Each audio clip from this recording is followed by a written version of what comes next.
Prepare yourselves for a battle of epic proportions between two titans. Feast upon their voices and revel in their words. This is Dueling Ogres.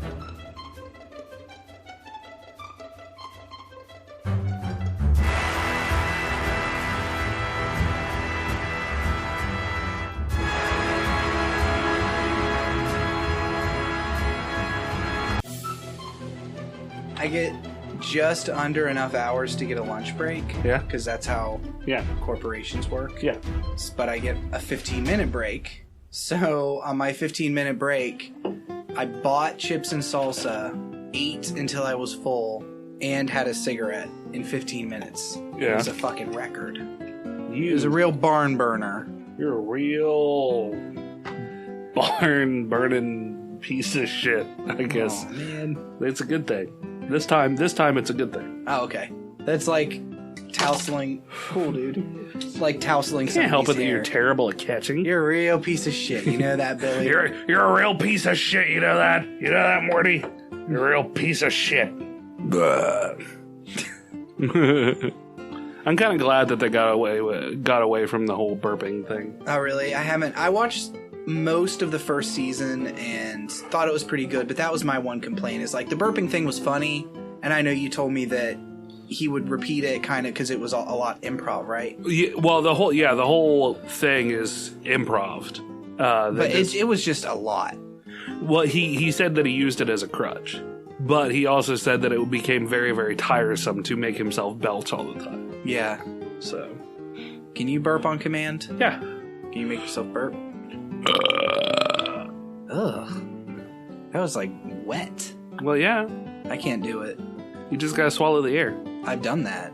I swallow air all the time. It doesn't do anything. Nothing. I tried. You did. You tried and you failed. But I soiled myself in your chair. In Ginger's chair? Yes. I hope Ginger likes soilings. You can tell her that. Okay. Let's call her on your giant tablet. Fuck you. Google tablet. Call Ginger. Hello, Ogres, and welcome to episode 86. Thank you for joining us as always on this. I'm tired, and my brain is not good. Monday evening, Earth date, August 1st, 2016. I'm your host, Remington Hitchcock, and with me as always is my co-host, Brandon Full. Brandon, why does your brain not work so good?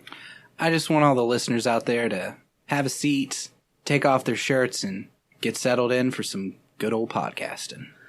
And whenever we say Ramalama Ding Dong, you have to play your belly like a bongo. Mm-hmm. Does that sound like a good gimmick that we could do? It's not optional. I don't know. Do we need gimmicks? Any gimmick that we've done has not worked. See, we need to. I think that one will work. That way, when we're out in public, we can just randomly say Ramalama Ding Dong, and whoever pounds on their belly like a bongo will know that they listen to our podcast. But having known you for so long, I just said it. You guys better have pounded on your tummies a bit. You say Ramalama Ding Dong a lot in day-to-day conversation, Remington. Well, outside of this joke, like real talk, you say it a lot. I do. It's my catchphrase. Yeah. Remington, did you eat all the cookies? Ramalama Ding Dong! Oh, you little piece of shit.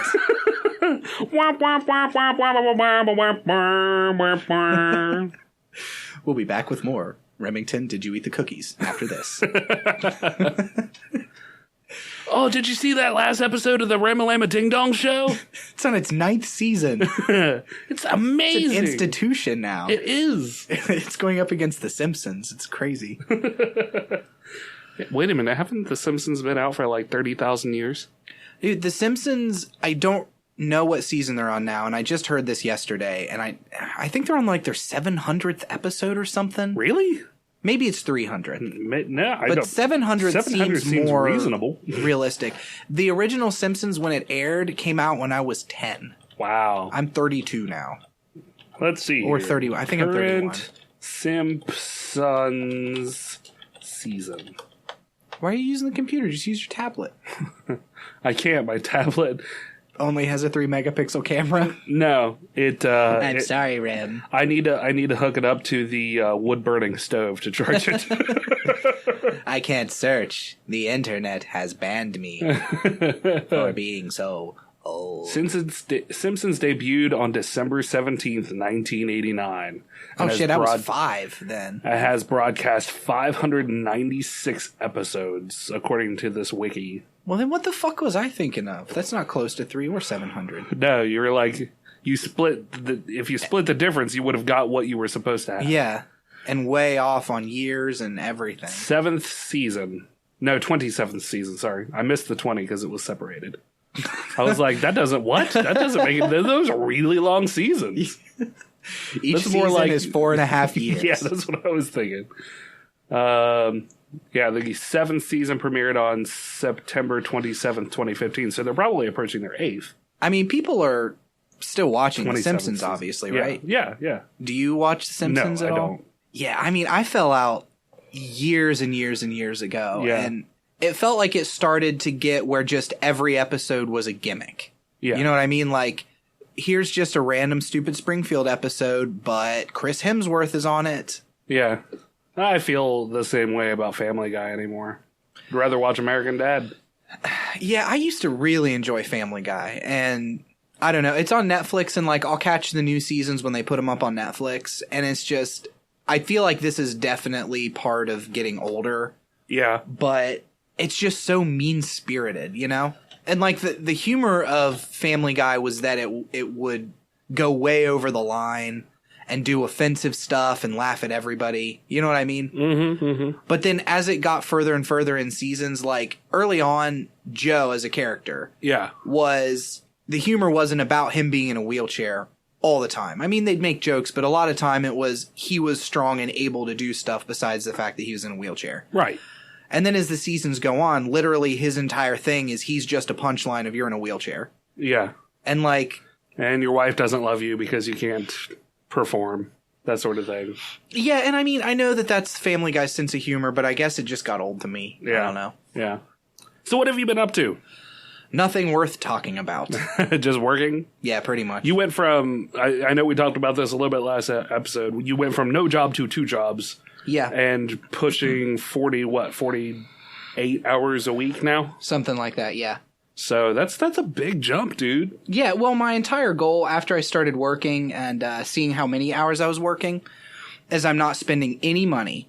And I'm going to save every penny for about 2 months so I have a good nest egg for my daughter when I kill myself. So she's going to have that to work with. I shouldn't laugh at that. And she'll have enough money maybe to put a down payment on a 1-bedroom apartment in the bad part of town. Yeah. Yeah.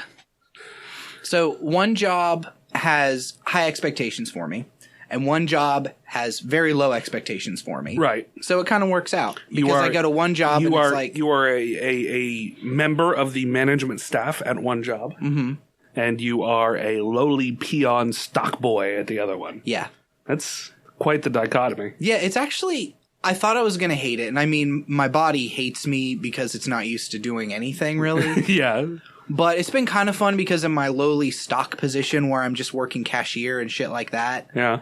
I mean, I can't say I don't care because I have the job and I'm happy to have the job. So it's not like I don't care in the sense that I don't care if they fire me. But it's just so easy going because I know that if it comes down to it, I have a job to fall back on. Yeah. So, I mean, I'm just up at the register just being ridiculous, just bullshitting with people and just like not being... Basically being my podcast persona, but in real life. I think they've bled together to the point that there's no distinction anymore. That's probably a good thing, though. Yeah, but... for you being such a self-proclaimed, like, people hater. Yeah. You know? To have that, like, oh, hey, how you doing? Oh, blah, blah, blah. I'm going to ring you out. So how's the kids? Yada, yada. You know, I'm sure you have your regulars. I don't know if you've been... I haven't really established regulars yet. Yeah, but like... You will... At both jobs, there's membership cards because every job has a membership card. Yeah, apparently everybody wants fucking memberships for everything now. But at my lower job, the membership card is free. But people automatically, you know, you say like, do you have this card? Do you want to sign up for this card? People just say no because they don't want it. They don't care. Yeah.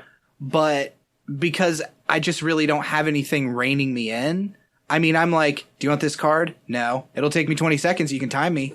You got an email? You sure you don't want? I'll race you. You know, just like things that I would never in a million years say. Because why would I give a shit if they sign up for this card? I don't fucking care. But like, maybe that's the mentality that I need to take of mine. Because do you guys have to do those cards? Oh my god, too? we want all of your information. Yeah, we do, and it's to me that's one of the, and they're pushing it more because there have been some changes and stuff, and we have a new DM, and he's really on about that stuff. But it's a fucking tool store. Like, half of the people who come in are really old, and they'll give you the phone number and they'll give you the address and stuff, but they don't have an email. They don't know what a computer is. Do I have email on this tablet of mine? I don't know. It's a Galaxy. It's from 2014. So probably not. I have like 12 emails that come through on that. I have a 3-megapixel camera. Ooh. I'll take your picture if it's well lit. Because I don't have a flash. but yeah, like in a tool store, I can see that especially is like the people who come in there often probably already have a card or don't want a card. This is not even the card. The card is a $29.99 a month membership. A month? Or a year, sorry. I was going to say, Jesus Christ. Yeah. What are those fucking tools That's doing? probably why I don't sell a lot of those either, because I keep getting months and years mixed up. It's $30 a month. It's pretty good. Yeah. You get a hammer of the month. But that's just it. Like, you get a special booklet in the mail that has extra savings in it, which is awesome. It's pretty cool. But you have to shop there frequently to really make up the difference. You know, you have to be buying some relatively well-priced items to make up that difference, you know? Yeah. You get 20% off of something that's $200 and some dollars, and then you've made that up. Yeah. But how often do you need to buy something that's like $250? Not very often. Well, yeah, especially with tools, you know? Yeah. Like how often are you replacing your handsaw? Well, more like a table saw would be closer to the range, like a higher end table saw. Well, like a really nice handsaw. Like mahogany, zebra wood. And see, if we sold those, I'd be all for that. I'd be like, you know, if you sign up now and get that $29.99 a month membership, you can save. You can save on your zebra wood handsaws. What? My God, that's the best deal I've ever heard of. I don't want zebra wood. I don't like anything from Africa. Okay, sir, you can move on now. But my more important job has their membership is paid for. Yes. Like you have to pay a yearly thing. Right. And I can't even, which this is kind of funny, I can't go into anything about where I work at all, even hints of it. Yeah. Because I read the employee handbook and they have an entire section on social media and this company. Yeah. And how if you mention that you work there, you have to like hashtag it so the company can see what you're saying. Yeah. Like you cannot talk about the company without tagging them in it. Well, the company that you work for now, they are in a position that's an extremely important thing because the things that they sell are referenced on media Yeah. all the time, everywhere. Yeah. So it's kind of I can see where that's important. I'll just say it. I work at NASA. Yeah. And they have their $29.99 a month membership. Uh-huh. And you get your zebra wood spaceships. I was trying to think, it's like, what does NASA do? Spaceships and that's it. They do just spaceships. Yeah, just space all the time. Only spaceships all That's the their time. new motto. I was hired to write mottos for them. And the newest one is all spaceships all the time? Space all the time, bro. Space all the time, Here, bro. Give me a NASA tagline right now. We need to go through our catalog and listen for really good one-liners so we can make some shirts. Or send them off to the respective companies. Yeah. No, we need so to we do can it. stop doing this podcast and start making real cash. No, we need to make shirts. Yeah. Shirts for cash. Shirts for cats. Cat shirts. Cat shirts. TM. Did you want to talk about the panel we were on briefly? Mention it? Yeah, I actually just released an article about my experience a little bit with it. Mm-hmm. You can find that on our blog. So if you didn't see it on the Facebook page, last weekend there was the River City Comic Con held in Marietta, Ohio. And we were asked / weaseled our way onto a So You Want to Be a Podcaster panel. Right. And we were there. We actually just showed up in our shirts and just sat down at the table and nobody argued otherwise. Yeah. Apparently in real life, most podcasters are very timid people. Yeah. Mm-hmm. We found out. Yeah. We just overpowered them. There was like a Greco-Roman wrestling thing on the table. It was nice, though. Yeah, it was good. There was audience participation. Yeah. Got thumbs ups and thumbs downs. Yeah. I'm impressed that they brought in the lion. Yeah. Mm-hmm. And he was cosplaying as... Tony the Tiger. I was going to say Elsa from Frozen. But anyway, we went. Let it go. Anyway, yeah, we went. Sorry. Yeah, we went and did the panel on the dais, as it were. There was the Kapow, the Pop Cultured Podcast, Source Material, Screaming Boy Productions, and Imperious Rex, Confessions of a Serial Surface Invader. So those were the people who were on the panel. And then us. And then it was us. funny because when we got there, it kind of seemed like everybody else on the panel knew each other. And I know that they talked like, you know, I'm from this podcast and this other podcast had me on to talk about this or that. Yeah, so there were a couple knew of each those, other. yeah. And then we show up and nobody knows who the fuck we are. Right. And the table's already full. Yeah. So we like kind of awkwardly right before it starts like drag up chairs and the whole time and maybe I was being a little paranoid, but I felt like the other people at the table were kind of watching us out of the corner of their eye like, what the fuck are these people doing? Yeah. Because I got that to them it too. just looked like two people just sitting at the table with them like, hey, I guess we'll sit here too, guys, right? Yeah. You know, this is where we sit to learn about the podcasting, right? But once I got comfortable, I had a good time, and I feel like we were just as knowledgeable about things as the other guys were. Yeah. My goal when I went is I knew there was going to be a lot of people. So my goal was to just kind of sit up there and make jokes. Yeah. That's what my plan was. But then as it went, I kind of found myself backing away and just talking about doing a podcast. Yeah. Which surprised me. Because, well, that's what you know the people came for. You know, so they wanted to know what it takes to be a podcaster. I was nervous as shit. Like I was fine up until we sat down at that table, and then I was so nervous. Yeah, like my anxiety just spiked. And for the first I don't know, I'm not a public speaker at all. Right. And so I was okay, but nervous. And then they went down the line where each person introduced themselves. Yeah. And as it got closer to me, like my heart started beating out of my chest. Yeah, and I started like, I need to get the fuck out of here. Like that anxiety. Your fight or flight brain. started taking over. Yeah, well, that's what anxiety does is it's just like it hits the flight part of your brain without there being anything around you telling you that you actually need to go. Yeah. So it's just like, you got to fucking go, man. You got to leave. So if you look at, on our podcast page, there's a couple pictures of us on the panel. Yeah. And if you look at me, I think in the two pictures that are out there, and one of them I look comfortable, in the other one I have both of my elbows on the table and like my chin is resting on my fists. Yeah, that one right there on the article. On the article. I am like I'm trying to just hold my shit together. You're in mid freak out right there. Yeah. I've noticed whenever I get real nervous, I'll touch my face a lot. Yeah. Like I don't know what it is, if it's like a comfort thing or what, but I touch my face and my neck. So my hands are there. So never play poker with Brandon or play poker with Brandon, and once he starts touching his face, then you know he has nothing. So in my brain right now, if you look at that picture, is I'm going to die. I got to get the fuck out of here. Oh my God, what's happening? Why am I up here? Yeah. So yeah, there were a couple of the guys who decided fairly last minute that they were going to go ahead and record. And there was one point in it, and I don't know if they've put it up anywhere. Like I've checked both of them and I didn't see where they had released like that. The source material one that was recording is coming out today. Oh, is it? Okay, cool. That's good.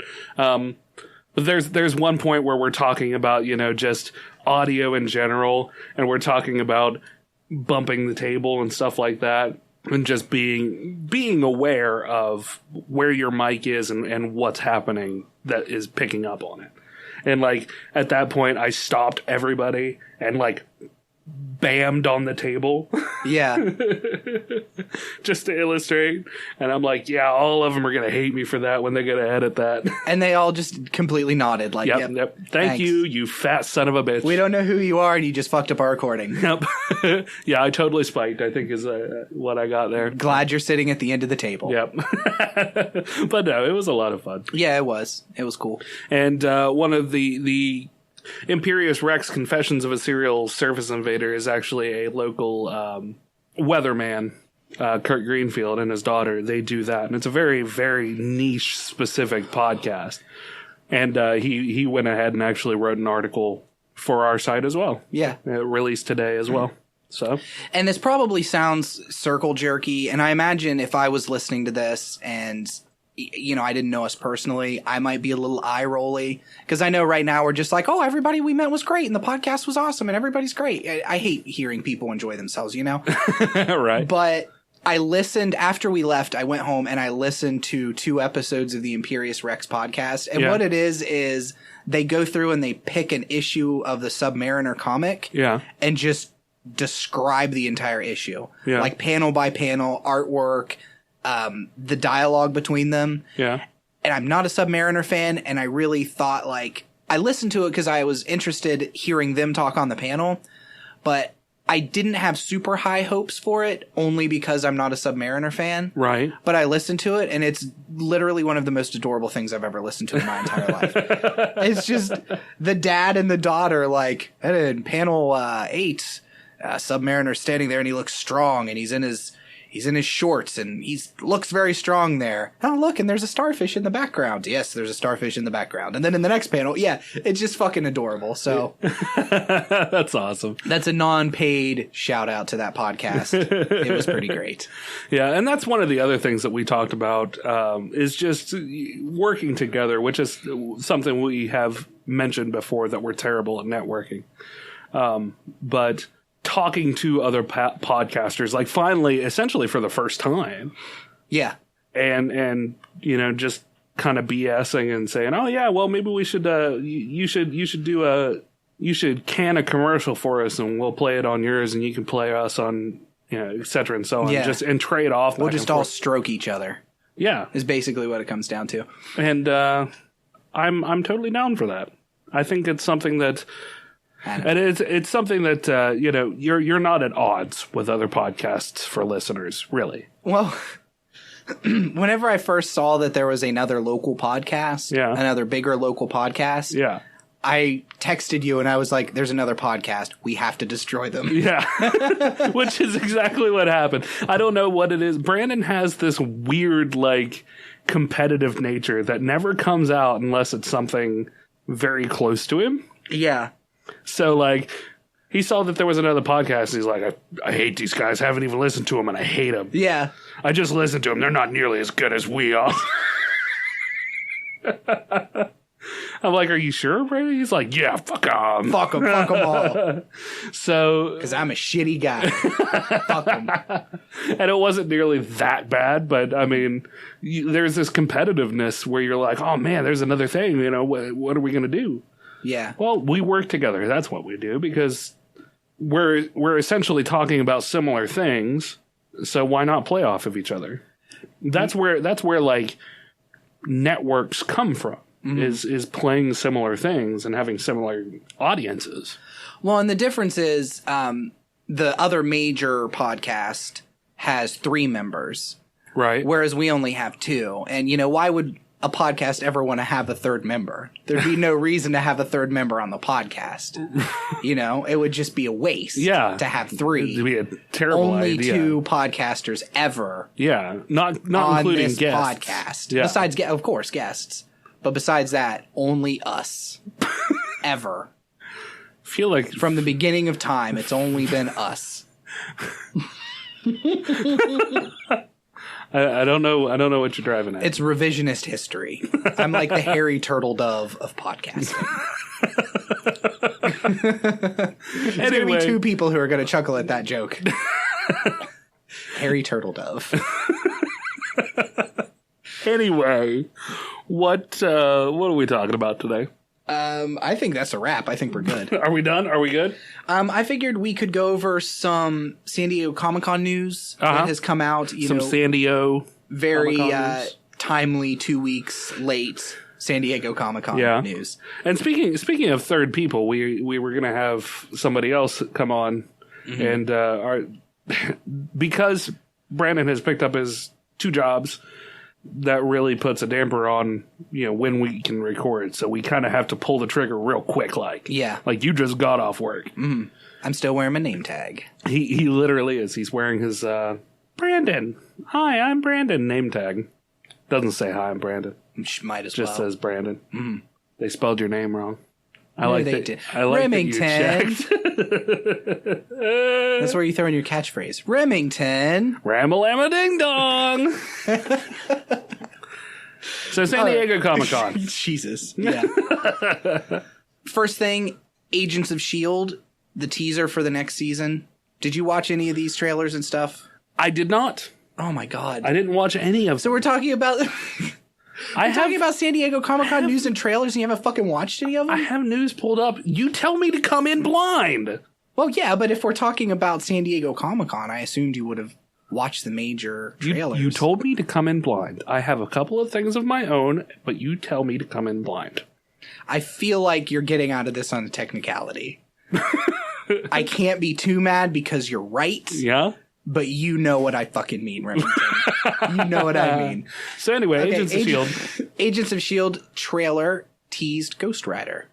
I did hear about that, yes. It had like a flaming skull, and then it flies towards the camera, and then the Agents of S.H.I.E.L.D. logo kind of burns a little bit. Huh.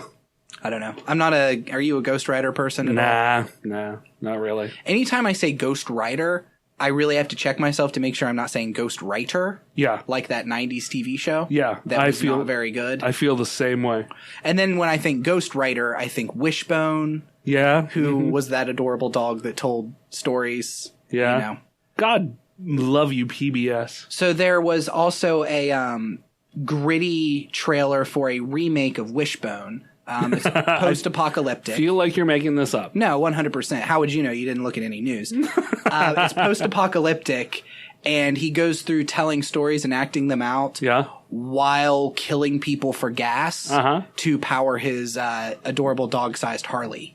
Right. With a big skull on the front and Born to Kill written on the back. Gotcha. He's a big fan of Full Metal Alchemist, or Full Metal Jacket. Yeah. And Full Metal Alchemist. He likes both of them. So he's wearing like full plate armor then? Mm-hmm. Yeah, like... And he calls himself Private Joker. Yeah, it's a whole thing. Gotcha.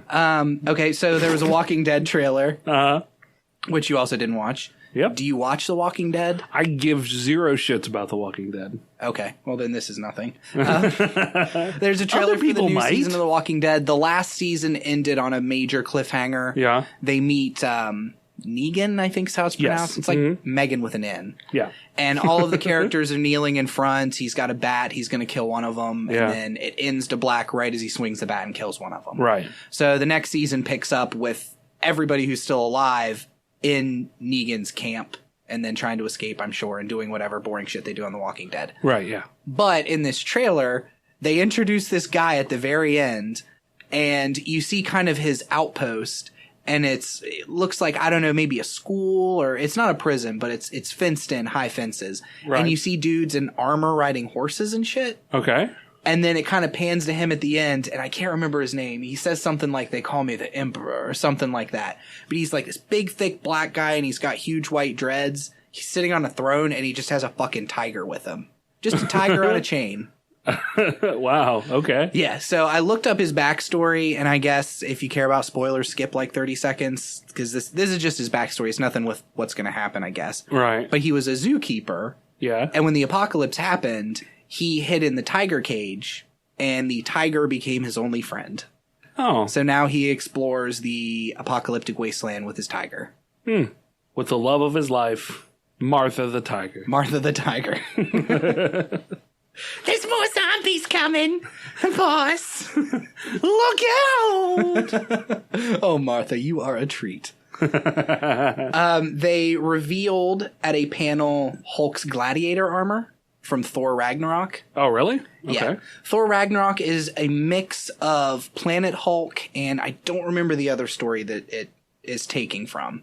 But in Planet Hulk, and I think we've talked about it before, Hulk crash lands on this planet and is kind of forced to fight in a gladiatorial ring. Right. To escape. And so a lot of it is him just beating the shit out of aliens and alien monsters and stuff. Right. Well, they showed his armor, which looks kind of like a Roman centurion helmet with the, fan on top. Uh-huh. He's got like a big hammer. There's giant gauntlets he wears. Do you have a picture there? Or? No, but I can pull one up real quick. Oh, I was going to say. I was looking for it. Okay, so he's got a helmet, one shoulder pad, kind of like how the old gladiators used to wear. Yeah. And then a giant hammer and like a giant hand axe. Oh, okay. Yeah, I do have that picture right here. I just didn't see Hulk tied to it, so. So that is going to be pretty badass. Yeah, totally. Because they have established that the Hulk and Thor are kind of hanging out buddy-buddy. Yeah. In the movies. Yeah, and I don't think they've really, from what I've seen, they haven't really gone into where they are. Yeah. Just that they're not there. Right. So this is where they are. And there's probably what exactly they're doing is out there, and I just haven't seen it or read it. Right. But I think that they end up in Thor's dimension, and that's where they fight. Yeah. I don't know. Could be. I don't know why we do a comics podcast. We don't know fuck all about comics. I don't think we do a comics podcast. They're probably like in some other dimension or something. We do a comedy podcast. Would you call this comedy? I'd call your face comedy. Ram-a-lam-a ding dong. That's mine! You're not allowed to say it. It's copywritten. Asshole. Anything that we say... Okay, let me ask you a question then. Okay. Do we both have equal rights to what's said on this podcast? Like, say that I come up with a really good idea for a movie. Yeah. While we're talking. Yeah. And then I decide, okay, I come up with a really good idea, and then you decide behind my back to take that idea and pitch it. Right. And a movie company picks it up, and you cut me out of it. I mean, I wouldn't do that, though. Well, I know you wouldn't do that. This is hypothetical. This is more shitty Rem. Okay. Like, this is if I Rem. had a goatee and a mustache. Well, you have a goatee and a mustache and a beard, so you would be clean shaven. You would be John Candy Rem. Okay. Clean shaven, obese, and hilarious. Gotcha. As opposed to what I am now. Yes. Would I have any way to go after you, do you know? Or because we're doing this together, is it understood? I literally have no idea. Okay. I don't know how that would hold up in a court of law. I suppose if it was recorded and you came up with the idea and then you wanted to fight me on it and you had proof of the recording that you came up with the idea, then I'd have to acquiesce. Yeah, but I feel like if I just talk about an awesome movie and a listener likes that idea and a listener writes a script, or not even writes a script because that's a whole different thing, but a listener literally pitches my idea word for word and it gets picked up for a movie, I would have no recourse for that, I don't think, because we're putting it out, you know? I don't think the things that we say on this podcast are protected. Not really, I don't imagine. Because, I mean, we're kind of doing a Creative Commons sort of deal here. Yeah. Like, we aren't proper copywritten or anything. Or trademarked. Does it work if I just say TM after stuff? Yes. Does that properly trademark it? Yes. How would I copyright it? Say C with a circle? Yeah. Okay. That whole discussion we just had, I'm going to go ahead and see with a circle it just to make sure. Okay, sounds good. Anyway, back to San Diego Comic-Con news. This was before San Diego Comic-Con, but I thought it was worth mentioning. Grand Admiral Thrawn has been confirmed as canon in Star Wars Rebels. Ooh. So in the next season of Star Wars Rebels, they showed a trailer for it at Star Wars Celebration in London. So this was early to mid-July they showed it. Right. And he will be voiced by Lars Mikkelsen, the Russian president on House of Cards. House of Cards. House of Cards. I was like, I've never heard of that one, beep, Brandon. Beep off the sofa. That's a sitcom, I guess. Yeah, uh-huh. So, yeah. That's cool. Yeah. I'm very excited to see. Oh, man, I really hope that they explore some of that.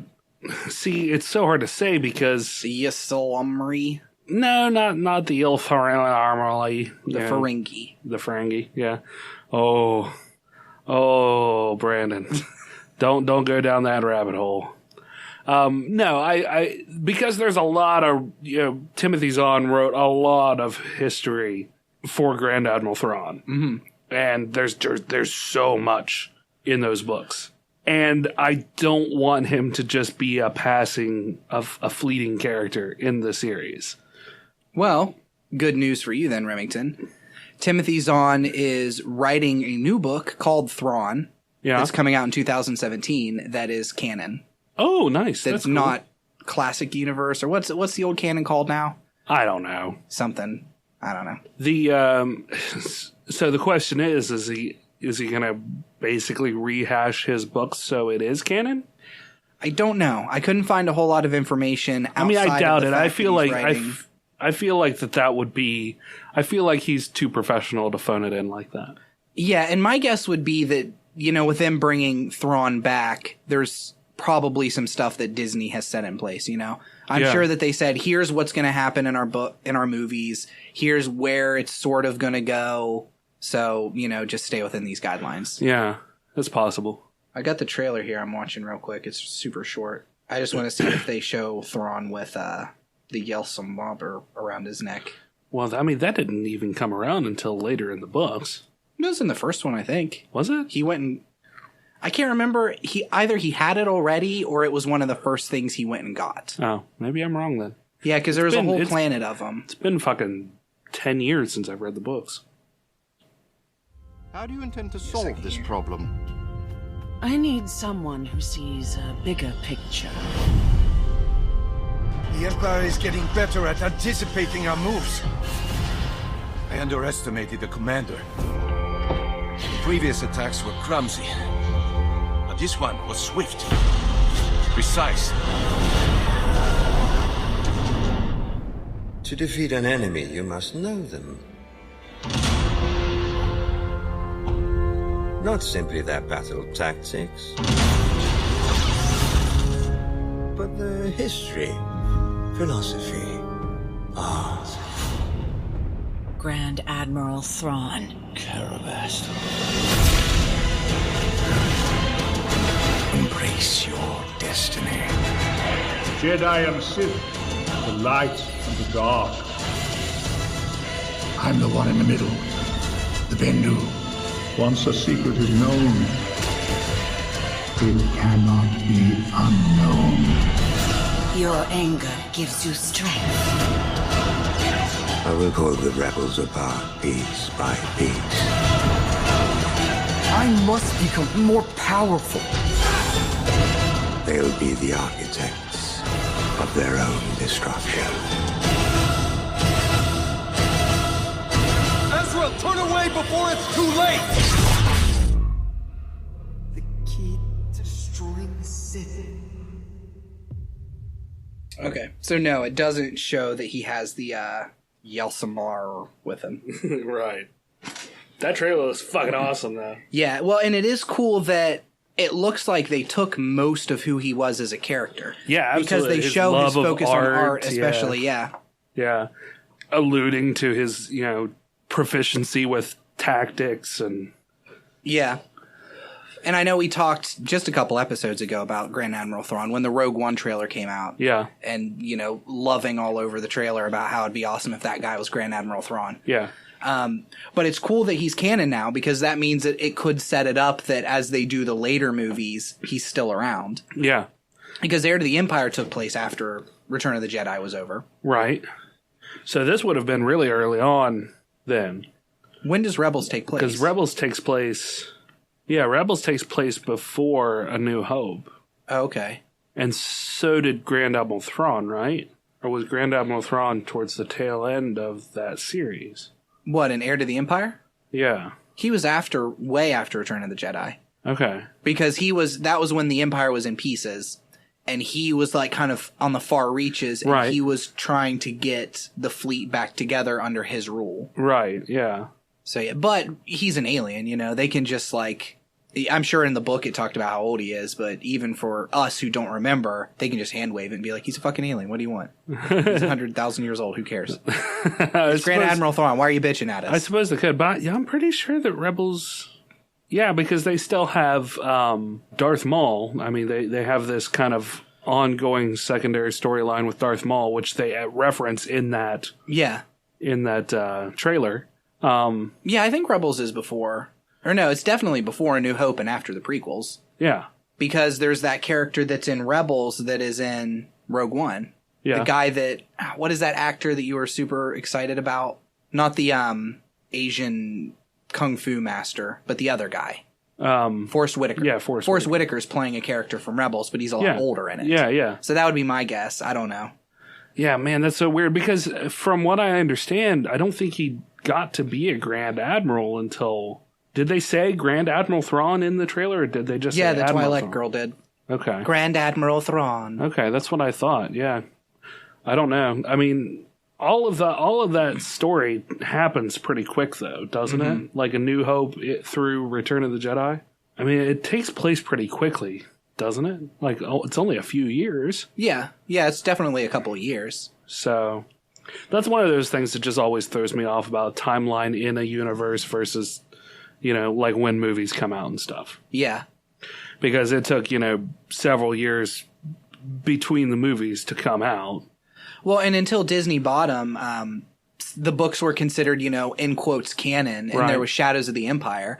That took place between Empire and Return of the Jedi. Yeah. I think it was those. God, we're so terrible at this podcast, man. Let's just wrap it up. We don't know anything.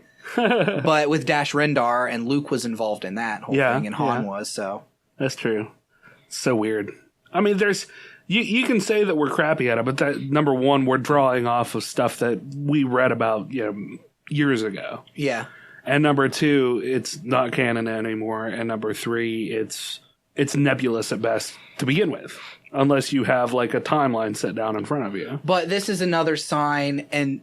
This is what makes me excited about Disney buying Star Wars. Because a lot of people, myself included, although not to the extent that a lot of people were with the hatred, but I was kind of bummed that they were wiping out the expanded universe. Right. And not getting rid of them. They weren't just burning copies in the streets, Mickey Mouse over them like, ha, eat it. Yeah. But that it was just all kind of hand waved away. Right. And I love that they're bringing in stuff from the old expanded universe. Like Grand Admiral Thrawn is such a fucking icon for the expanded universe. Absolutely. I would say Heir to the Empire and Splinter of the Mind's Eye are like the two big expanded universe books that people know. Right. Maybe Shadows of the Empire because of the Nintendo 64 game. Yeah. But I'd say those books are the big ones. Right. So it's awesome that they're kind of looking to the fans and saying, hey, we know you love this guy. We love him as a character. Let's bring him in. Yeah. And it looks like, they kept his love of art, master tactician. They kept a lot of the stuff intact. Yeah. I would honestly be surprised if they did bring in the Yelsamarparfarf. Yeah. The Snarfs. Yeah. We'll just call them the Snarfs. Snarfs from now on. Ram-a-lam-a-ding-dong. Ram. Because their whole thing is they just cancel the Force within, like, however many feet of them, Yeah. And that seems like something they might not want to introduce just for the sake of, like, as the movies go forward, anytime there's a fight, people will be like, well, those things exist. Why don't you just go to that planet and get them? Yeah. I mean, but then you have that whole argument of how easy is space travel. It makes people think. I mean, it from the Star Wars movies, it does not seem difficult. I know, it doesn't. I mean, Luke flies to an entirely different star system in his X-Wing. Yeah. I mean, the X-Wings don't have a force field or anything, right? And he, like, hyperdrives there. Yeah. So, apparently it's not that difficult.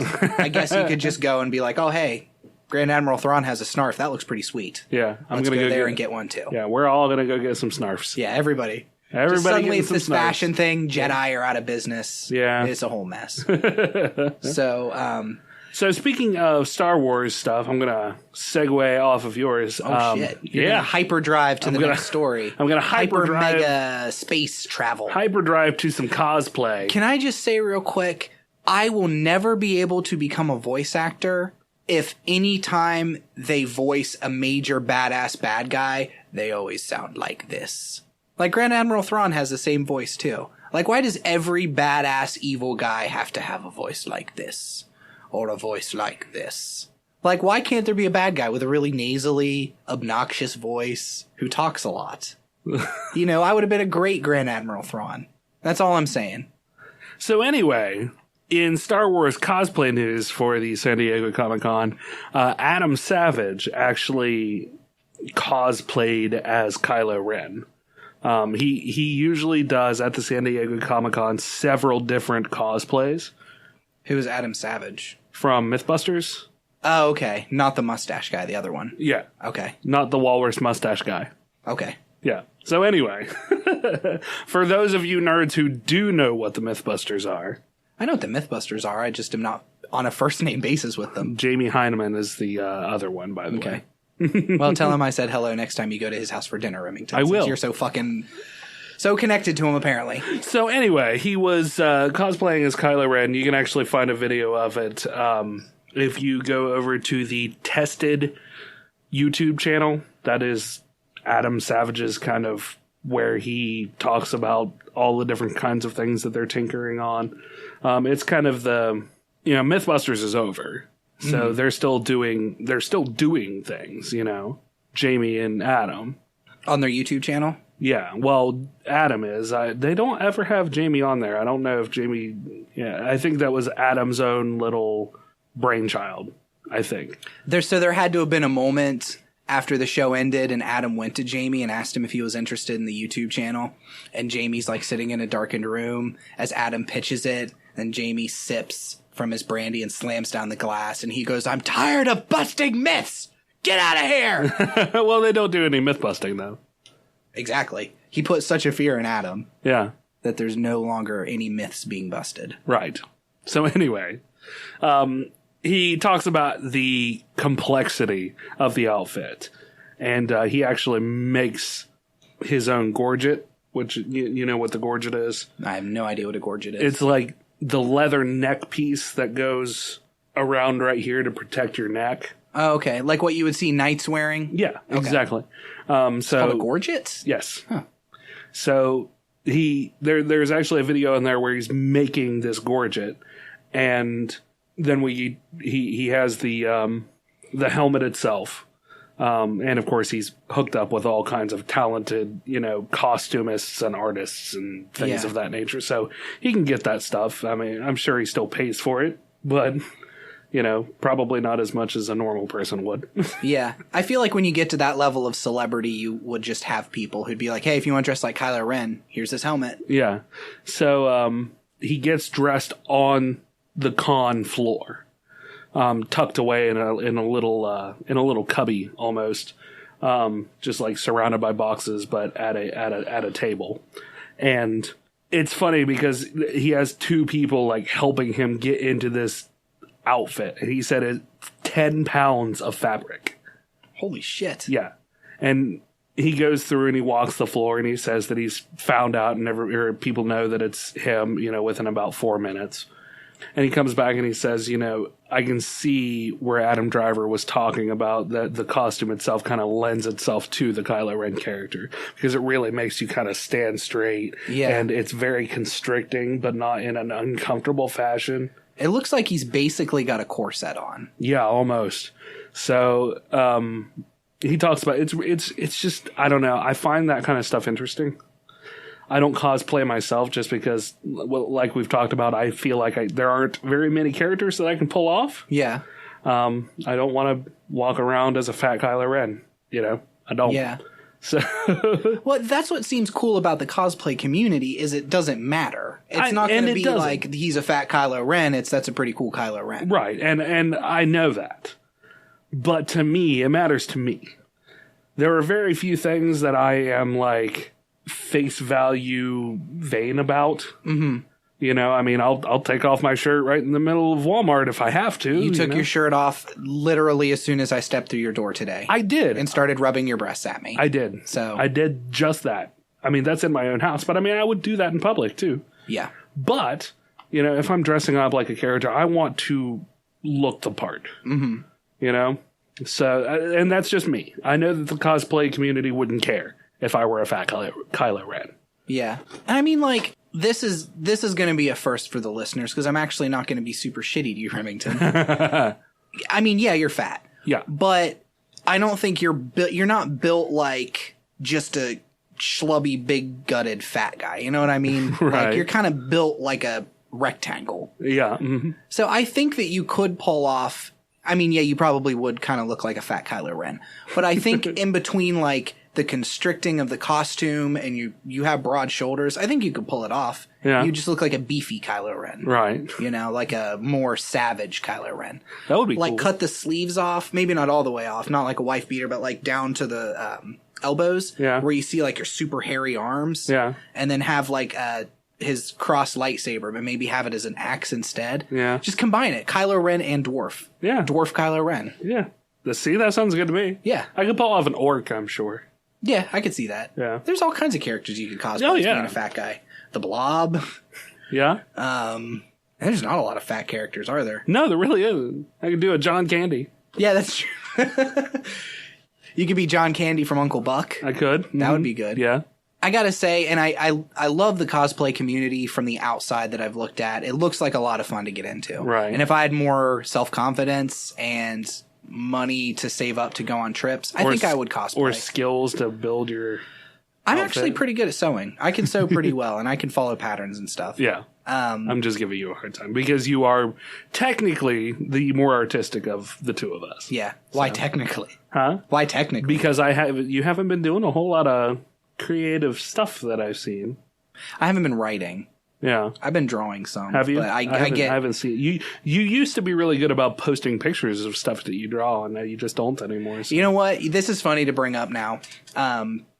Years and years ago, probably 6 or 7 years ago, I was with my then girlfriend at her parents' house while her parents were out of town. And I was drawing, and I drew a picture of a samurai robot, and I inked it. And I texted you a picture of it. And I said, hey, man, what do you think of this? It's pretty cool.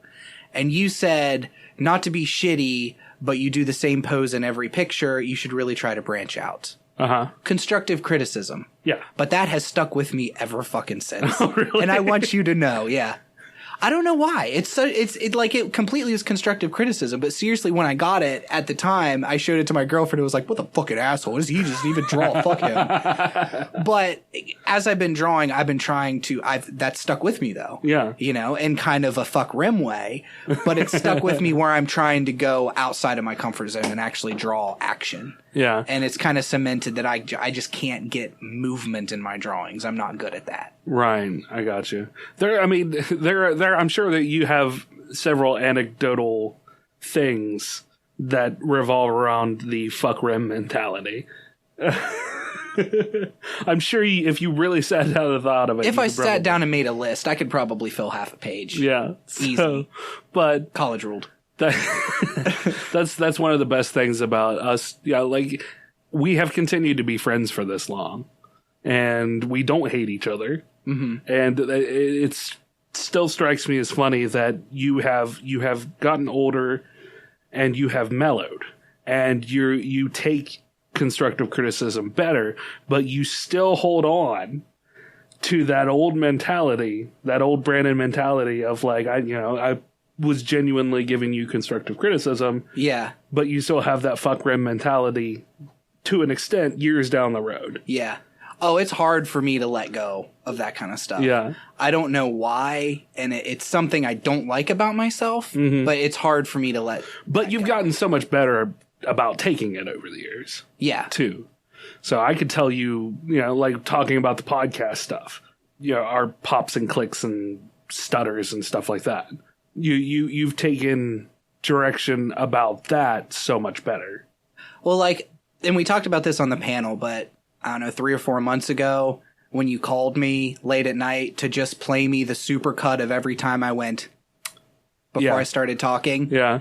I was pissed when I got off the phone. I was like, why the fuck would he call me just to do that? But the next day, I was just, it went over me. Whereas before, that would be something that I would bring up 5 years down the road when we're podcasting. Like, I just want to let you know, Remington. No, because I get what you were doing. You give constructive criticism, you're just kind of shitty about it. Fuck you. You also have to understand where that was coming from. I sit here for hours and hours and listen to that over and over again. So it gets to the point where I hear it 4 times more than anybody else will ever hear it. Yeah. So it's like, oh, there it is, there it is, there it is, pop, pop, pop. Well, see, you're like the Phil So I wanted you to Spector- feel what I felt. Mm-hmm. I wanted to share that experience with you. I appreciate you sharing your experience with me, Remington. I'm glad I could be here to help. It sounds like this whole last 5 minutes sounds like we're going to couples counseling, doesn't it? It does. I hear you and I appreciate what you do for me, Remington. Grandma Ting Dong. Ram. But with the cosplay thing, I wanted to end it by saying, and this probably sounds shitty, why are there always so many fucking Jack Sparrows? Have you noticed that? Those movies have not been relevant in years, right? I've seen a decline in them. But it's a There's decline, still but- always at least a few. Would you say Jack Sparrow is an institution at this point in the cosplay community? It must be. I don't understand it either. I mean, he was a cool character for sure, but Yeah. I don't know, kind of got played out after the 12th movie. Yeah. Mm-hmm. I mean, I don't know. I guess it would make you feel cool, right? Probably. Absolutely. Completely encompass. And I mean, there was a time where I feel like you dressed like Jack Sparrow, ladies were looking at you a little bit. Right. I mean, yeah. this is Johnny Depp, right? Yeah. Johnny Depp as Jack Sparrow was like, ladies loved it. Yeah. So. You could pull off a really good Jack Sparrow, I feel like. Yeah, but I'd be like Jack Sparrow when he hasn't really had any adventures in a couple of years. He smoked too much. He's gotten off the rum. Yeah. Off the. Well, is the rum gone? It doesn't really matter anymore. But I'm still drunk. Yeah. Apparently. Well, that's the sun poisoning. Oh. And the scurvy. The sun kissed. Yeah. And the crabs. And I keep saying That's all right. You're I'm tired. spacing out, yeah. We're coming up. We need to find a good wrapping spot. We have several shout outs to do. Okay. Well, I've got a couple more short things. This one could probably get like 10 minutes out of it. Okay. This is old news. This is a couple months old, but I wanted to get your opinion on it because I thought it was interesting. Okay. Have you heard of the fan film Axanar? It's a Star Trek fan film. It's called Axanar or The Return of Axanar or something with Axanar in it. It was a fan film that did a Kickstarter fund for it. And it raised a pretty decent amount of money to become a full-fledged movie-length fan film. Okay. Well, after they did the Kickstarter and raised the money for it, Paramount sued them. Okay. For using their intellectual property. Right. And there was a huge uprising within the Star Trek community, specifically like the fan film community. Yeah. Saying, fuck you, Paramount, why would you do this? We've been making fan films forever. Fan films are what's keeping Star Trek alive. We're part of the community, etc., etc. Right. And so J.J. Abrams I think it was last year at a panel at a Star Trek convention or something, he was asked about Axanar. And, J.J. Abrams is working on the new Star Trek films. Right. And he said that the lawsuit was going to be dropped. He said, don't worry about the lawsuit. I'm making sure the lawsuit goes away. Okay. Well, the lawsuit didn't go away. Right. And they ended up settling with Axanar. But Axanar I think they're allowing Axanar to release the movie, but they made a set of guidelines now that you have to follow to make a Star Trek fan film. Okay. Here's my take on this.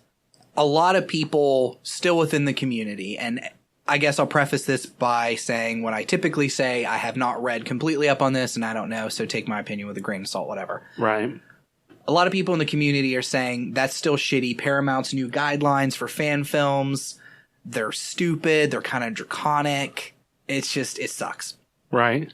And I'll read you a couple of the things that you have to do to legally make a fan film now, okay? Okay. The fan production must be less than 15 minutes for a single self-contained story, or no more than 2 segments, episodes, or parts, not to exceed 30 minutes total, with no additional seasons, episodes, parts, sequels, or remakes. So if you're going to make a fan film now, the most you can do is 2 15-minute segments with characters. Yeah. And then you can't tell any more of that story.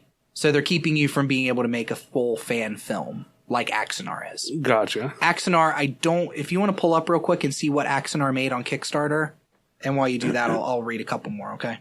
The title of the fan production or any parts cannot include the name Star Trek. However, the title must contain a subtitle with the phrase, a Star Trek fan production in plain typeface. The fan production cannot use the term official in either its title or subtitle or in any marketing, promotions, or social media for the fan production. That, to me, makes sense. This is one that I thought was kind of shitty. Because honestly, I am sort of on Paramount's side with this. Uh-huh. And I'm not, you know me, I'm not a big, I agree with the corporation. I'm more of a kind of fuck 'em person. Right. But I think that Axanar kind of fucked themselves with this. And I think they kind of fucked the community with this. Okay. Because they did a Kickstarter for this fan film. Yeah. And made a bunch of money from it. So suddenly they're not just making a fan film. You know what I mean? The they're funding not... goal looks like it was $10,000 for Prelude to Axanar. The working title was Star Trek Prelude to Axanar. And long title was The 4 Years War Part 3 Prelude to Axanar, by raising $101,000. Okay. So they, I feel like, have taken it out of the realm of just a fan film now. When they're actually making money from the Kickstarter, yeah, they're now using that property and have just literally taken Star Trek and made money off of it themselves. Yeah. And I think that them kind of fighting it and going against Paramount, because Paramount initially just wagged their finger and was like, look, you guys can't do this. Yeah. And they raised a huge stink and had people behind them, and that's when the lawsuit happened, and then all of this kind of died down. Right. Whether they meant to or not, I think Axanar is responsible for these rules and kind of fucking over fan films. Yeah. It's like a flew too close to the sun thing, you know? Yeah. That's just it. I mean, that's... In movie terms, $101,000 is not that much, but that's still a pretty substantial amount of money. And I can see as a corporation, that sets a precedent of, okay, this fan film made $101,000.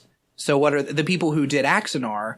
They're probably going to make another one. Yeah. And if Axanar did well, they're going to make even more money on their Kickstarter. Right. And I know from reading about copyright shit, companies will sue people even when they know they're going to lose, just to kind of show we're going to sue you for it. Like the game that I talked about, No Man's Sky, last week. Yeah. They were sued by another company. I can't remember the name of the company, but that company has a product that has the word sky in it. And they've trademarked the phrase sky in use for whatever their product is. It's not Sky Vodka, but it's like an airplane or something. I don't know. Okay. But they sued No Man's Sky. And No Man's Sky had to prove our video game about space exploration has nothing to do with your car product or whatever. Right. So companies will sue just to show, hey, we're watching. You know what I mean? They knew that No Man's Sky was going to prove that it was okay to use. Yeah. So I think that's also kind of what Paramount did. Uh-huh. But here's the one that I think is a little greedy on Paramount's end for the rules. If the fan production uses commercially available Star Trek uniforms, accessories, toys, and props, these items must be official merchandise and not bootleg items or imitations of such commercially available products. Which basically means if you're doing a Star Trek fan film, you can go to the Paramount website and buy Star Trek uniforms. Yeah. Very expensive, but you can buy them. Yeah. If you make a fan film and somebody's wearing a Star Trek uniform, if somebody's wearing anything that can officially be bought from them, you have to have the bought version. You can't make your own costumes. Mm-hmm. So that seems greedy, right? Doesn't that kind of seem a little bit... I don't know, what's your take on this? Not just that, but kind of the thing as a whole. I feel that... This is such... without giving it more thought, in my mind, any filmmaker, any even budding filmmaker, say this, the director of it has gone to film school or has had some film school training, you know? Mm-hmm. Let's assume that he has, because if you're making something like this, you're probably going to have either you or people on your crew are going to have some experience with the film industry, even from a learning standpoint. Yeah. From an educational standpoint. When you're treading on the ground of gigantic properties, you have to watch your ass. Mm-hmm. I think that, you know, the idea that they fought it to begin with is asinine. You know, if Paramount sent you a cease and desist and said, hey, you know, we appreciate what you're doing, you know, your story's cool or whatever, but you got to stop using this, or you got to not, you know, brand yourself as Star Trek, blah, blah, blah. Yeah. You know, then you don't. I totally agree with, saying, okay, you can't have Star Trek in the main title, but you have to label it as a Star Trek fan film. Sure, absolutely. I think that's important. Yeah. Because it lets the fans know that, okay, you love Star Trek. Well, this is somebody who also loves Star Trek that has put love into a story and they wanted to tell to you. Mm-hmm. But it's not officially tied with any kind of the canon that's going on in either old or new Star Trek that is owned by Paramount. Well, and a lot of the argument from the fan community was that fan films have kept Star Trek alive. Yeah. After, what was the last Star Trek movie before the reboot? Was it First Contact? Like with Picard and all that? I think so. So, I mean, there was a good... I think there might have been one after that. 15-year lull between Star Trek movies? Yeah. And Star Trek fandom has not died down at all. No. So, yeah, the fan community's huge. But unfortunately, and God, I'm becoming such a fucking capitalist, I guess. I don't know. But unfortunately, you can't just make that argument to a company. You can't say, well, we kept Star Trek alive all this time when it wasn't there. And it's like, did you, or did the millions of dollars we've spent on 20 movies keep Star Trek alive? Yeah. And the books and the Star Trek worlds and tours. And the people who have gone through the proper channels in making their own fan films and this and that. Well, and that's one of the things is this is the first time that I could find that they've come down on a fan film. So there was no proper channels to go through. It was just kind of... Well, that's because I feel that that's probably because people who have done the fan films have tread lightly with their storytelling. They haven't used, they've either been too small to make any substantial money about it, or they haven't made any money at all. They've released it as a free thing, or they have stories that just don't pertain to anything within the Star Trek universe, except for the fact that it's using kind of Star Trek modeled technologies. Yeah. Another one of the things was CBS and Paramount Pictures do not object to limited fundraising for the creation of a fan production, whether one or two segments inconsistent with these guidelines, so long as the total amount does not exceed $50,000, including all platform fees, and when the $50,000 goal is reached, all fundraising must cease. Which seems like that keeps anything from going on Kickstarter. Because Kickstarter, say you see, okay, it can make $50,000, I'll set my Kickstarter goal of $50,000. You have to let a Kickstarter go through from beginning to end. You can cancel it, but you can't have a Kickstarter with a goal of $50,000, you suddenly hit $51,000, and then you cut it off and say, okay, I'm good with this money. Once you start a Kickstarter, it runs. Yeah. So that seems like it kind of effectively shuts it down from using Kickstarter. You can't end a Kickstarter early when you've hit a certain goal cap? I don't think so. I think you either cancel it or let it run. I guess I could be wrong on that. Yeah, I don't know. That's a good possibility. Yeah, I was going to say, because you could start it off as, say, $10,000, and then it makes $50,000, and then you're cruising above the $50,000 mark, and they're like, okay, we've got it. Thank you for all your support. We've got to shut it down if we're going to be able to make this movie within the guidelines. Okay. So, I mean, I don't know. I guess that's something I don't really know 100%. The fan production cannot be distributed in a physical format such as DVD or Blu-ray. Which is fine for me because, honestly, who buys DVDs and Blu-rays anymore? The fan production must be family-friendly and suitable for public presentation. No profanity, nudity, obscenity, pornography, drugs, alcohol, tobacco. As far as that goes, I mean, Star Trek is a pretty clean universe. There's alcohol, and that's about it. Synthahol. That's what it's called, is synthahol? Yep. Ugh, God, I just hate Star Trek more and more every time I find out anything about it.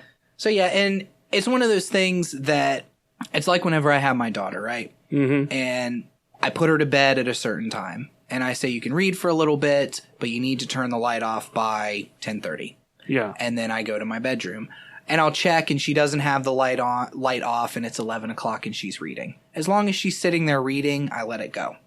But if I go in at 11 o'clock, and she's now out of bed and she's playing with some toys or she's turning on the TV to watch something, I shut off the light and I'm like, okay, it's time for bed now. Right. And I've explained it to her before and I'm like, look, whenever somebody says something, you can go past that a little bit. Like when I tell you have to have the light off by 11, you don't actually have to have the light off by 11 as long as you're not pushing it. Right. And that's something I've tried to teach her is like, if you don't push it with a parent, we'll let you get away with more than you think you can. Just don't push it. And I feel like that's completely analogous to this, you know? Yeah. CBS and Paramount were letting it go, just like, okay, you guys, okay, we're going to look the other way. And then once something's up in their face where they see somebody making $100,000, right? Yeah. Now they have to do something. Yeah. So. Yeah, I mean, that's the case. It's just, you have to be respectful of the property. Yeah. Like, it's just like somebody walking onto my property and spray painting my house. Like, you would... That's vandalism. Yeah, well, and I'm sure that the video was probably very respectful of Star Trek and respectful of the characters in the world. And yeah, it very well could be. But at the same time, when I come out in my yard and I say, "Hey, man, why are you spray painting on my house? You think you could stop that?" And they say, "Fuck you! I'm going to keep spray painting on your house." You know, I tried to give a friendly warning, like, "Can you not do that?" Yeah. And then you continue doing it, so I have to get the police involved. Well, I would say it's like kids using sidewalk chalk on your driveway. Oh, yeah, sure. You don't really want it, but okay, whatever. Yeah, it's going to wash off. And then they start drawing on your house, and then you're like, stay off my property. Yeah. You little shits. Yeah. To me, it's essentially the same thing. You know, only just on a bigger scale and with a company and a property. Yeah. Okay, I wanted to get your opinion on that, because I felt very... wrong for not agreeing with the fans on that one so much, but yeah. I just think it's one of those flew too close to the sun things. Yeah. You just need to pick your battles, and that was not a great battle to pick because now they've set out these guidelines for all future movies, and all future fan films have to fit within these guidelines. They've really castrated the fans on that one. Yeah. And it's not even Paramount's fault. Like, they're just protecting their property. Yeah, their hand was kind of forced in this. Yeah, I feel like it was. All right, so shout-outs this week. We have Wizard in the Wardrobe, Keisha. She commented on she commented on the newest blog post. Hold on. Don't tell me to hold on. This is my podcast too, Remington. She commented on my post about the River City Comic Con, said that she was glad that we came. She also commented on our guest post by Kirk Greenfield about the... he kind of sent in a... off the cuff, this was what's going through his brain blog post about the new Harry Potter and the Cursed Child script, I guess you would call it. Yeah, it was way more bloggy than I think any of the other blogs that we've had. Yeah. It was very, I say stream of conscious, but in a good way. Yeah. Because I hate Jack Kerouac. and then it kind of branched into the Sharknado marathon that they had leading up to Sharknado number 4. Sharknado 4. Sharks in Tokyo. The Shark Fest. The Sharkening 2. The 4th time a Sharknado movie has been made. She said they really need to fire that title guy. Yeah, they do. I actually think that Sharknado 3 is called Sharknado 3 This Again. Oh, really? I think so, or something really similar to that. She commented on that and said that she loves the Sharknado movies, and that last night's rerun of the movies was great. So, Keisha, you should probably get some more culture under your belt, because you can't be a wizard if you don't become a little more worldly. I don't know. I feel like a tornado that hurls sharks at people that sounds exactly like something a wizard would like. Yeah, I guess and do. You're right. Yeah, I take it back, Keisha. You're a pretty good wizard. Yeah. Viscount Terry W. Irvin II commented on episode 85 saying that he wonders if there would be any kids accidentally wandering into Brandon's new place of employment playing Pokemon Go. And hopefully you'd be wearing a Dueling Ogres shirt if it made the news. And he commented on me whining about my working the truck at my job. Because I'm a whiner. I do that. He also commented on the first podcast convention panel article that I put out. Basically saying thanks for sharing your experience, right? Yeah, pretty much. Yep. Saying the second time will be easier, but there will always be that little nagging doubt, and that's good. It keeps us from getting cocky and full of ourselves. I don't know what you're talking about. We are the best podcast ever, Terry. Don't you sass mouth me. Exactly. Speaking of Terry W. Irvin, our contest to win one of his books is continuing on to August 7th. So there are still a few days left. If you haven't got that, go over to episode 84, watch it, answer the form that's in the show notes, the show description there on our website. You can do it on your phone. You can do it on your computer, on your tablet, on your 4-year-old tablet. It'll still work because I've done it. I've tested it. As long as you don't have to take a picture with Flash. Yeah, then you're fine. Oh, I hate you so much. Junk. I hate you. They are junk. I know. I just want to shame you into getting into the next century. I like how a fucking tablet that like 4 years ago or 2 years ago was groundbreaking is now like, look at that old piece of shit technology. But you got to hand crank it. I still have people who are like, oh my God, is that a phone? It's like, no, I just carry it like one. Yeah, you do have a little belt clip for it. Yeah, well, it's a nerd bag, but whatever. Kirk Greenfield also said that it was a funny blog entry, and it was nice to see you on the dais. So thanks for the comments. We really appreciate it. It helps to keep us motivated and getting us going. So, yeah, and you can email us through the Facebook, too. There was a guy that has been emailing us back and forth just about the podcast and stuff. Yeah, yep. Larry Hott. Yep. We also had Jason Teasley who commented and said that he met us at the panel there and was intrigued by our banter, and he has enjoyed the episodes that he's listened to so far. So there's that too. Yeah, it's awesome. Is it a little gross that we read these comments on the podcast out loud? I don't know. People telling us how awesome we are. No, because I will equally read the shitty comments too. Okay. Yeah. If we were bad enough to ever get a shitty comment, which obviously we are not. Nope, absolutely not. I don't know. Did you read the one from Eric? Oh, yeah, that one was a little shitty. And we actually didn't comment on it when he left it. No, we did. No, we didn't. Yeah, you did. I know I replied, but we didn't mention it on the podcast. Oh, did we not? We're terrible at this. Eric, way back on June 10th, said that he felt like we were a little too local, which wasn't up to his speed, but he started listening again at episode 80 and said that we're hitting a nice stride. Well, good. So, yeah, there we go. And he said that he's interested in a few new comic books that he had not discovered before that. So there's that. And he wished us well on the BearCon. Thanks. Yeah. So a little late, but we got it in there. And that's what's important.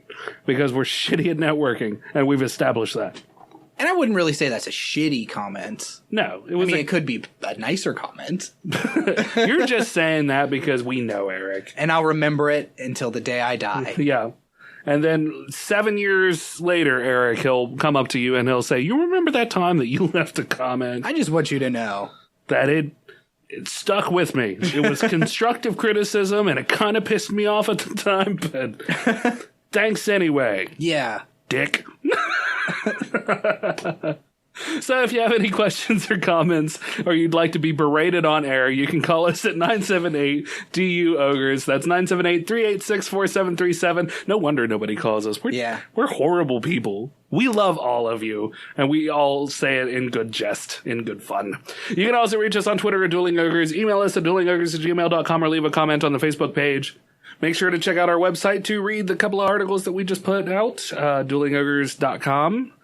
Be sure to leave us a 5-star review on iTunes or find us on TuneIn, Stitcher, Pod Directory, or nearly anywhere else you can find a podcast. Don't forget to do that contest. There's still time. Do it. So we'll announce it on the next episode? We'll get everything collected and we'll announce that on the next episode. So if you haven't applied to win a book, you should do it. Yep. When this comes out, you'll have a couple of days. Yep. Get it. Just grow up and do it. Do it. We dare you. We double dog dare you. Oh. We've had a few people do it. It's nice. Yeah. It's coming along. That's one of the reasons why I extended it, is because it seemed like there just wasn't enough time. Because people don't listen to our podcast as soon as they come out. I think you can just cut it and say people don't listen to our podcast. Okay, fair enough. People don't listen to our podcasts. And this episode of Dueling Ogres has been brought to you by Stephen Hines, releasing his biography on Rebirth Defect. Mm-hmm. Very in-depth look at his dolphin. His dolphin. It's an entire book about his dolphin. His journey through becoming Christian and then non-Christian and then Christian again, and then atheist. Right. Yeah. I It was saw very him. confusing. We interviewed him, like a year or so ago. Yeah, something like that. And he was at River City Comic Con also. Yep, this past year. Yeah, as well as Viscount Terry. Yeah. And I brought my book for him to sign. Yeah. And he gave me a copy of the CD of the Christian band he was in right out of high school. Yeah, he totally gave me one too. Yeah. I haven't had a chance to listen to it yet. I listened to it in the car, Yeah. and surprisingly, it wasn't bad at all. I'm not a hair metal fan, and it's kind of hair metal-y. Yeah. But yeah, I messaged him later and was like, it really wasn't too bad, besides the one song that sounds like White Lion. Yeah. He's got like the keyboard player. That's part in his book. He talks about the keyboard player. Yeah. But yeah, it's got like the weird keyboard. You know how hair metal bands used to do that? Oh, yeah. They would Uh-huh. have like the fucking hard cock rocking songs. Yeah. And then just randomly it would be them all like slow keyboard crying about something. Right, yeah. I don't know. But there was a song like that on there. I gotcha. And it was not very good. But Yep. the rest of it was okay. Yep, so off to the left on the website, you can check out his book there. Mm-hmm. And I think that wraps it up, yeah? I think so. All right. So until next week, Ogres, keep your clubs blunt. And your tusks sharp. Good night.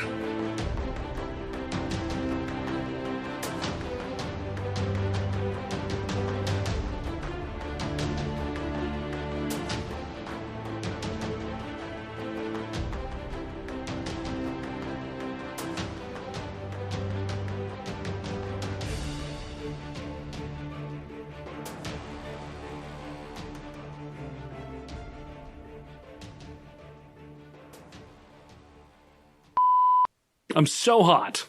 Sweating tits in here. Rem, did you light a fire in the trash can? Ram-a-lam-a ding-dong! Rem!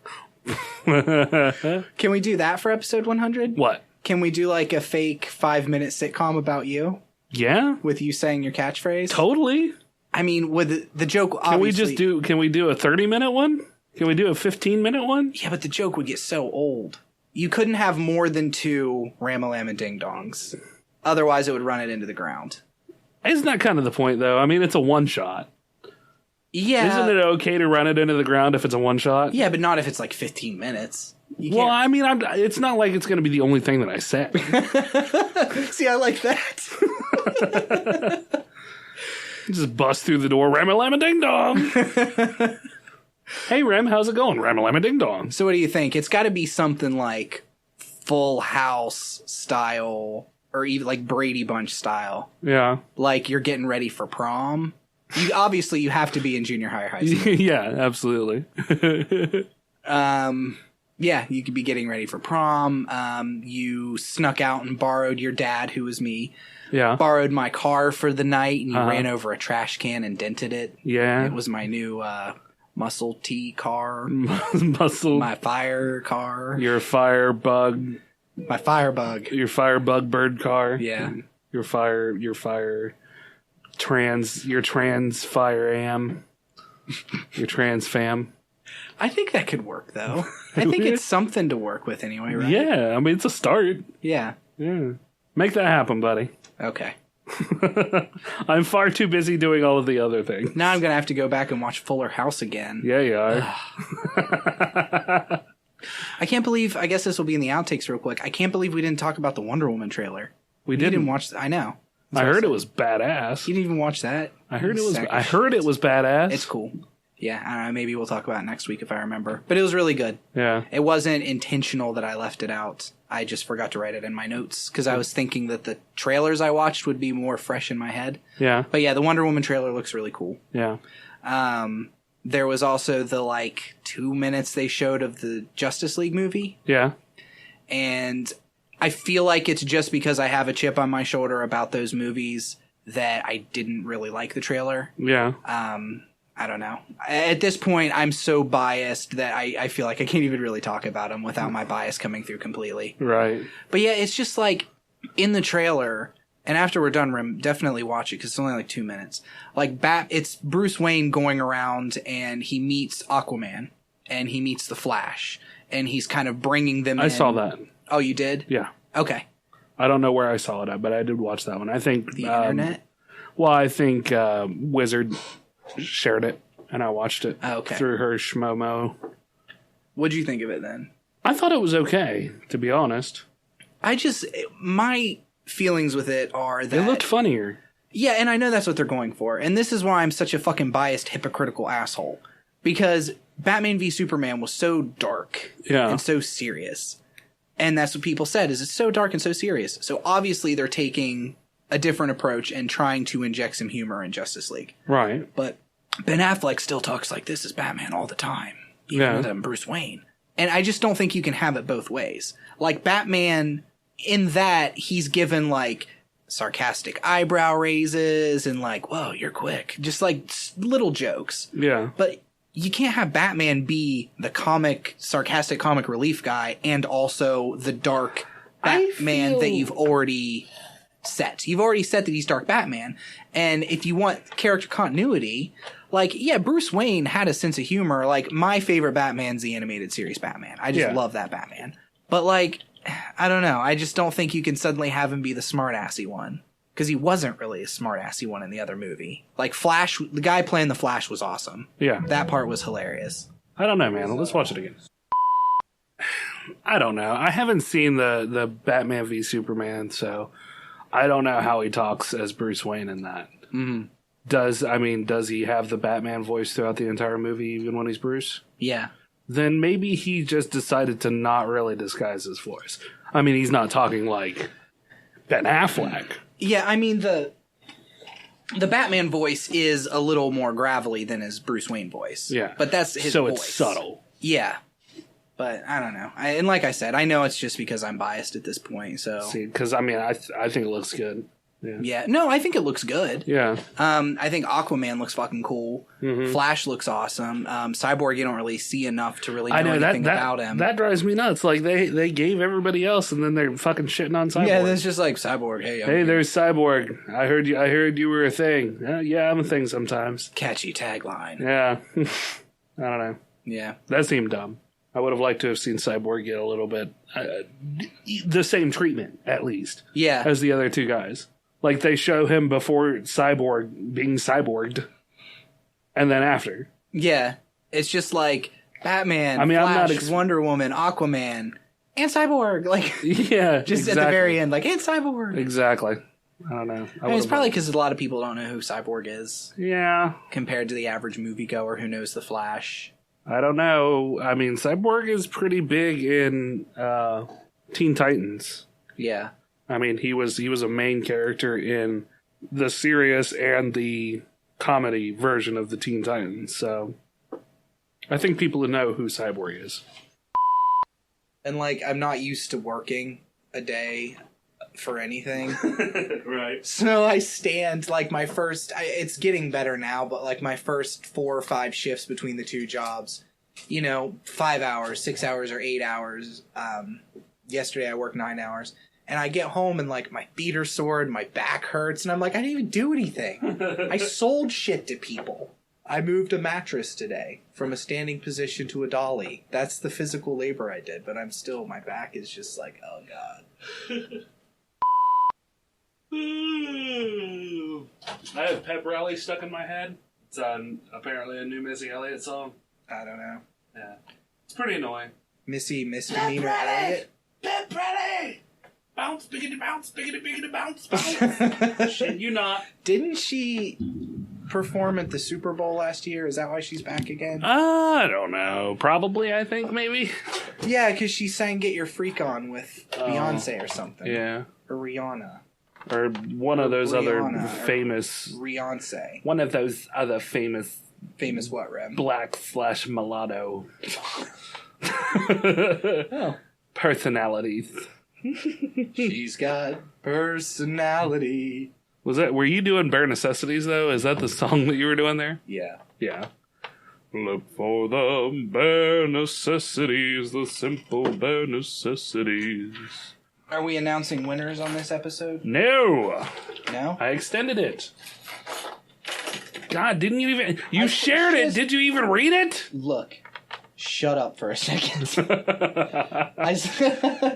I saw you posted that it was extending for another week, but I thought that was just extending to the podcast. What? What? Extending what, the podcast? Go with it. Because we missed a week?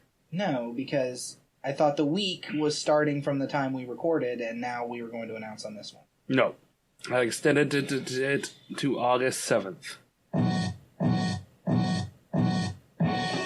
Uptown, downtown, everywhere we get down, it's about to go down. Are you ready? Are you on? Get set, let's go. I got a nice round, woo, like a watermelon. Ah, yeah, you better point.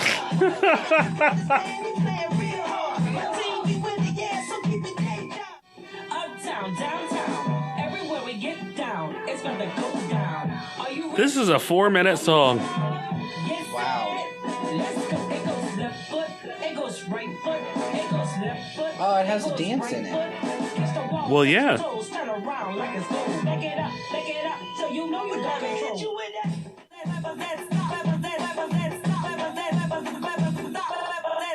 At this point, I feel like I'm maybe having a seizure. Yeah, I think that's what the music is supposed to do. Are you ready? Kicking, you better move, Ellen. I'm about to whip it out like potato salad. Did you just say whip it like potato salad? Yup. That's the thing that happened.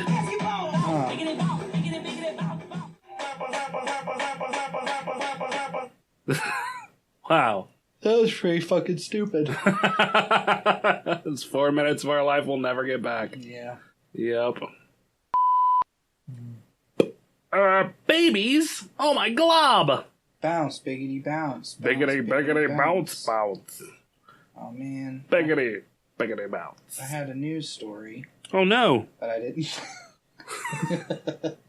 I didn't check the date. It was from 2014. Oh yeah. Oh yeah. Oh yeah. I was looking for River City Comic Con, not River City, San Diego Comic Con stuff. What we learned. Just don't forget to bounce, biggity bounce, bounce, biggity bounce, bounce. I never forget to bounce, Brandon. Biggity it bounce. just comes natural to me. Biggity bounce. Biggity bounce, bounce. You didn't reply when I sent you that picture of the fucking Pokemon toy I got. You weren't like, oh, that's cool, Brandon. Wow, you're my best friend. Did you text it to me? Yeah. Well, I don't get text pictures. Oh. Unless you're doing it through Hangouts, like through Google Hangouts. I don't use Google Hangouts. Well, I have to on my tablets. I can't receive pictures because apparently you can use SMS/Google Hangouts and get MMS on Hangouts through a phone, but it won't work for a tablet because Google is stupid. I have reported it like literally a dozen times. I'm like, hey, it should work on a tablet. There's no reason it shouldn't work on a tablet. It's essentially the same program. What do you use for texting? Hangouts. My phone number is tied to my Google Hangouts. Okay. So all of my text messages get forwarded basically through that to my tablet through Hangouts. So the number I have for you that I text is different than the one I call because I'm texting directly to your Google? Yeah. Google? Yeah, the 6991 is my tablet number. Is that why you're always so bitchy if I text your 615 number? Yes, because it's like 21 cents a text message. And I don't get them half the time because I don't have texting set up on that. You really need to get a smartphone, Remington. I have a smartphone. It's called my tablet. You can call my tablet. That's not a smartphone. You can't get pictures. It's not smart. It's a dumb tablet. It's a dumb phone. Just send me the pictures on Facebook. I don't. It's not my fault. It's not my fault that Google is not smart enough to fucking put MMS support into their tablet version of Hangouts. I think they probably just said nobody would be using this tablet as a phone. Everybody's using the tablets as phones now. It's a mid-sized tablet. That's what I like to call it. It's like a mid-sized sedan. No. Yes. My phone is mid-sized huge. tablet. This is a huge phone. This is a mid-sized tablet. Your tablet Most tablets are 10 to like 12 inches on the diagonal. This is a 7-inch tablet. Oh, this phone is 5. Exactly. See? Lay my phone on your tablet. Lay your head on my shoulder. See, look at that. So you could just have that phone, and it's basically a tablet. But I don't want that phone. You can take your ZTE Warp Elite and shove it up your ass. Maybe I will. Maybe. It's definitely big enough to fit in there. I'll get some good pictures up there. You anal whore. With my 13 megapixel camera. Yeah, the camera in this thing sucks. No flash. So it's not 13 megapixels like my camera. No, I don't believe so. Or 5 megapixel rear facing.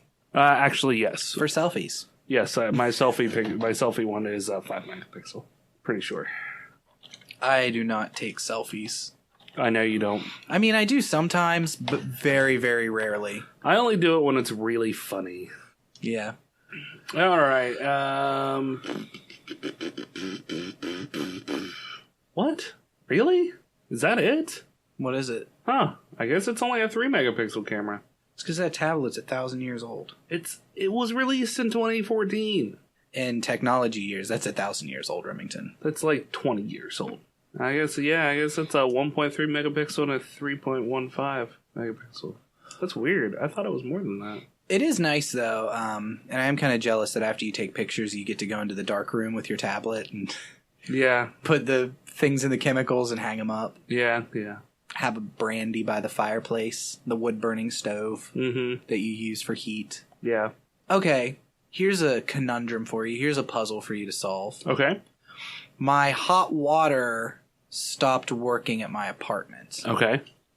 And I thought, maybe we didn't pay the gas as much as we should have, which is a very real possibility, and they turned the gas off. Mm-hmm. But the gas works fine. Gas stove works. That's it. It's gas stove and water heater. Okay. And I would think that maybe the pilot light on the water heater went out. Yes. Right? Yes. Because we're on the first floor, but the way the building is, we're actually on the second floor. The first floor is like receded into the hill. Right. And that's where all the water heaters are for all of the apartments. Right. But I still produce warmish water. Like I know that hot water tanks, if the pilot light goes out until the water goes to like air temperature or whatever, the water will come out. Like if you still have hot water in the tank and you use it, it'll be hot water until it empties. Mm-hmm. But I still have warm water. Like last night I went to take a bath and it wasn't hot enough. So then this morning I took a shower before work and it was like tepid at best. Mm-hmm. So at this point I've gone through what water is in that tank and it's filling up and it's just not heating it as much. Could be. And there's no reason the landlord would go and turn it down because we pay gas. So it doesn't matter to him. I mean, I'd have them check the unit for sure. Well, what do you think that would be then? Well, either your pilot light has gone out and just the water that's coming in is relatively warm just because of how hot it's been, which still seems pretty unlikely, but, you know, maybe it is heating up in the area where the water heaters are, you know? Yeah. Especially if there are several of them next to each other, maybe that's a particularly warm room, so it does warm up the water. That seems unlikely because those things are insulated. Yeah. Or somebody was mucking around down there and it turned it accidentally or whatever. I don't like Do it. you have access to it? No. Okay. So yeah, I would say give them a call and let them know because it could just be that the unit itself is failing. Yeah. I know those are relatively new apartments, but yeah, within the last, I think, 4 or 5 years. Yeah. So newer than your tablet, at least. What's funny is my apartment has a 10 megapixel camera. That actually surprises me. I thought it was more than that. And I don't. 5 megapixel rear facing for because selfies. 2 years ago, cameras in phones were like 10, 15 megapixel. So, but it's whatever. I don't know. I mean, 13 megapixel is pretty decent. Like an iPhone 6S Plus has like a 12 or 13 megapixel camera. My first Samsung Galaxy Tab had, I think it was a 3 megapixel and a 1.3, and it had a flash. The first tablet. And then the next one doesn't? Well, this is the fourth. Yeah. The first one had a flash. They did away with the flash in the Tab 2, 7-inch. I wonder if as cell phones got more prevalent, they were just like, nobody's going to use this tablet like a cell phone. Probably, I'm sure. Dummy to do that. They'd have to be a real shithead. They'd have to be a real fucking moron. A real piece of work. A real stupid piece of shit. to use their tablet as like people use a fucking iPad all the time for shit like that. All the time. They don't? Yes, they do. No way. They do. For a phone? No, for like taking pictures and taking video and doing this and that and the other and FaceTiming. Yeah. Instagram. Other buzzwords. BuzzFeed.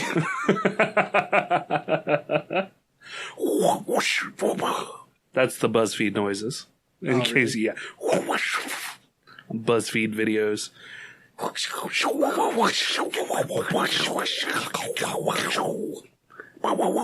You just got BuzzFed. Yeah.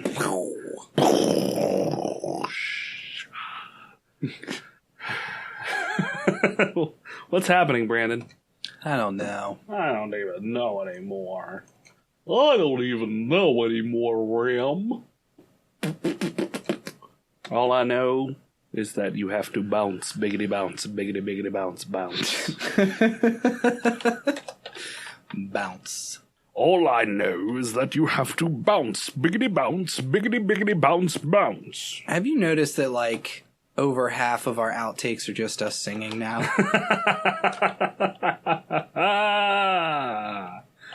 No, I haven't noticed that. No. Neither have I. Neither have you.